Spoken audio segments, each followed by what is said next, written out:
Okay, here's an actually difficult one. Blood Runs Deep requires us to go to 2 different bases, take out 1 target, and then there's some child soldiers or kids that we have to also rescue, sort of.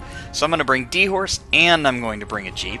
And I'm wearing the Naked Snake Metal Gear Solid 3 fatigues. That's mostly for cost. The interesting thing about those is that they are effective in both greenery and sandy areas, and despite what you might think, there are some areas in Africa that are considered to be sand. So these are actually one of the better camos for this area. The equivalent of this is Animals, the leopard print camo, which is actually a really good camo, as it turns out. So I'm using this one mostly because of cost. I would otherwise use Animals because this is a DLC camo, and I don't know, some people might not consider that a thing, but it doesn't have any special properties other than its camo properties. It's not a sneaking suit, it's not anything like that, it's just an alternative to Animals that's slightly cheaper so that I could come in under budget. So the first area we're going to start at is Vampeve Plantation. The adult target is here. He's way at the back. Now if you wait until nighttime, he hangs out near the radio room, and that makes him very easy to take out, because you can just hold him up and fold him, and generally speaking, nobody will even catch you in time. However, that's not what we're going to be doing here. The only reason why is that I can't Fulton him, so I have to actually physically get him out of the space. But that's not quite as difficult as it might sound. So I just need to get over kind of into the area where he is. Now you'll notice I am getting partial spotted a lot whenever I get up. That's because I'm within about 45 meters, and even if my camo does match with wherever I happen to be at the time, they're gonna partial spot you at that point anyway. So crawling is going to be ideal here. They shouldn't see me at all as long as I'm crawling. Analysis complete. Now there's those 2 guys who just passed. They patrol in kind of a loop, and I am going to need to wait for them just to avoid them causing trouble in a minute.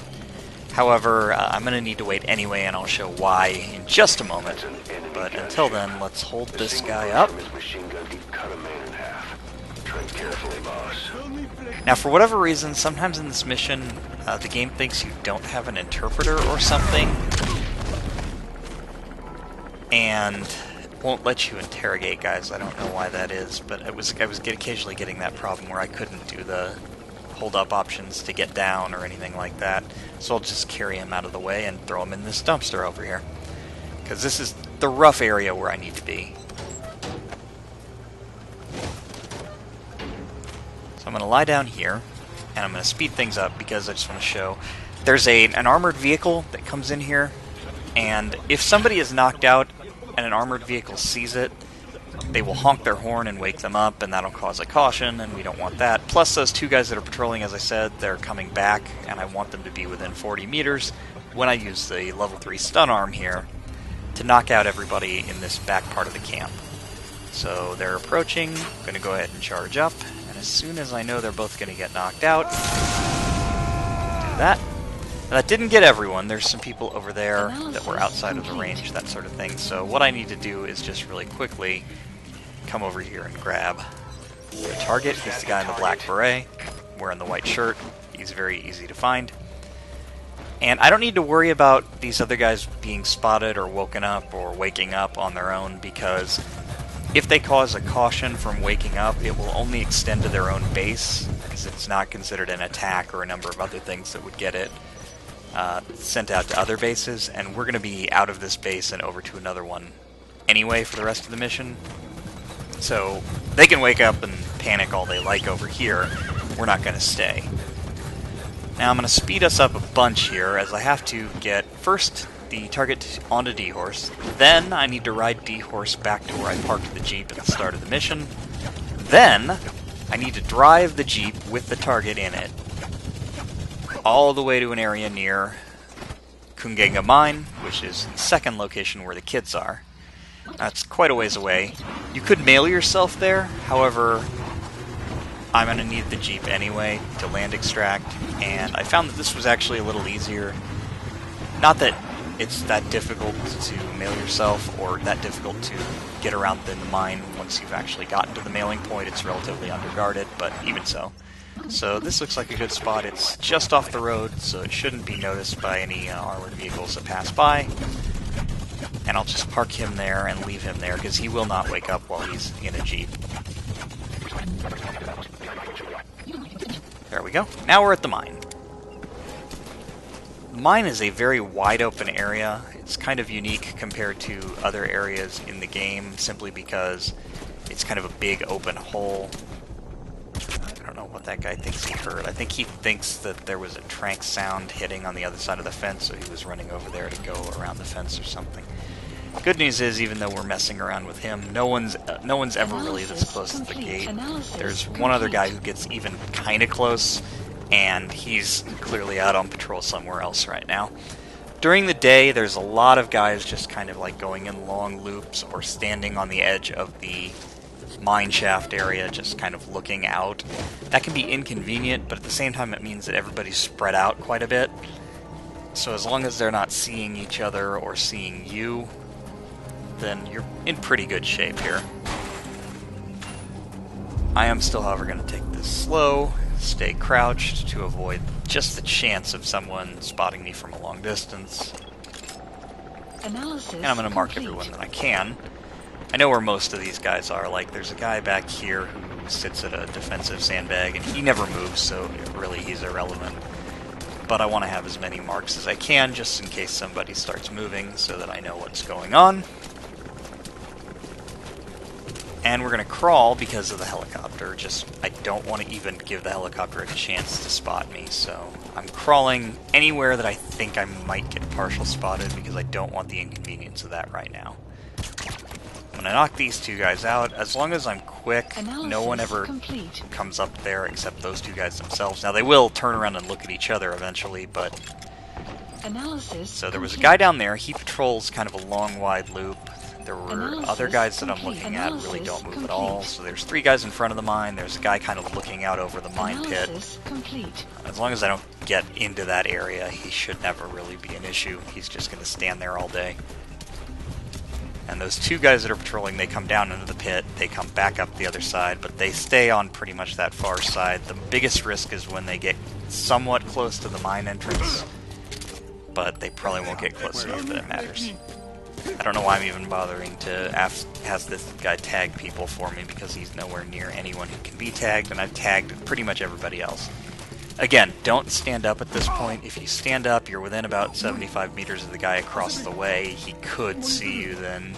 He wouldn't alert, but he would spot you, and then he would probably try and come over, and it would just be a big inconvenience. So don't stand up. Stay crawling, stay crouching, whatever it takes. Now, this terrain is not ideal for this camo. I think this is considered red soil, so only Golden Tiger works on this. But since we're crawling anyway, to avoid being spotted from a long distance, I think this is probably not a big deal. And Golden Tiger, it's not as effective as you would think, not as much African terrain as red soil as you would figure. So it's useful in a few places, this is one of them, but it's just not useful at this point in this mission. We're going to charge out the stun arm again, because what we're going to do is get within 40 meters of all the guys at the front of the mine, and just shock them out. I'm going to stay crawling, though, because, again, I don't know for sure if somebody's going to see me until I'm all the way up at the top of this ring. You know, worst comes to worst, always just crawl. Gives you the least profile. It's the safest. And with either the bionic arm upgrade or somebody who has the climber skill, it's not even that slow, and you can always roll, too, although you have to know where you're going with the roll. At this point, we've neutralized basically everyone who's in our way for the rest of the mission, so we shouldn't need to knock anybody else out, really. We'll see. Now, after we skip the cutscene, the kids are going to start to run off. I'm going to tell them to wait and pick up the wounded one.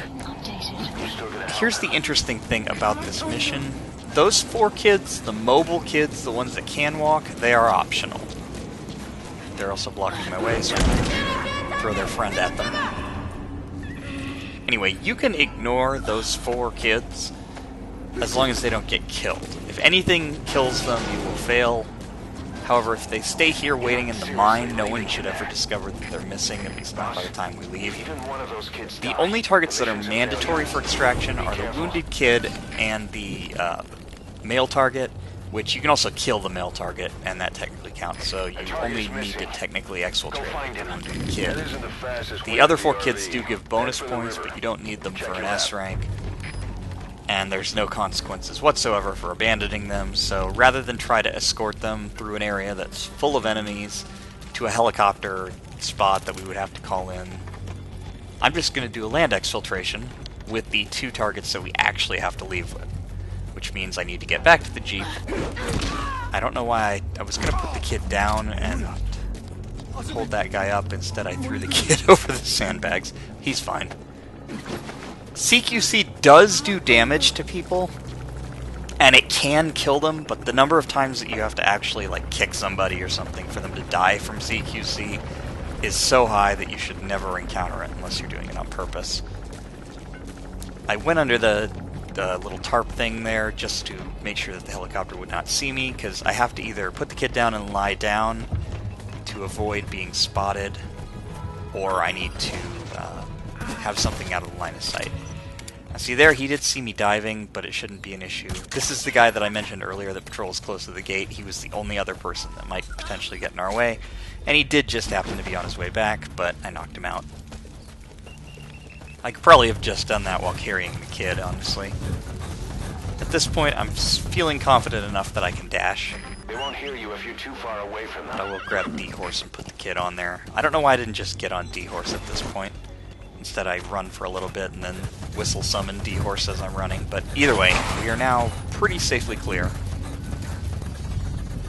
So I'm just going to speed this up, get on D-Horse, ride D-Horse to the Jeep, put the kid in the Jeep, and then we'll drive off. Now the timing here actually ends up being really good. I just barely get off the road and over to the Jeep at the time an APC is rolling by. I didn't realize it would pass this close, so the parking location was perfect. Any closer and it might have either woken that guy up or destroyed my Jeep and killed him, so I wouldn't have wanted that. At this point we just drive until we're out of the mission area.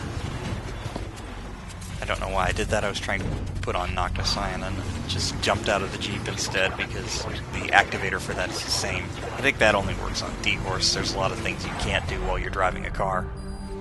But we took care of it. You can see it only secured 2 of 6 targets, but it still considers the mission to be complete. Amazing. For whatever reason. Complete. That right there is why you're the best, boss. The one and only.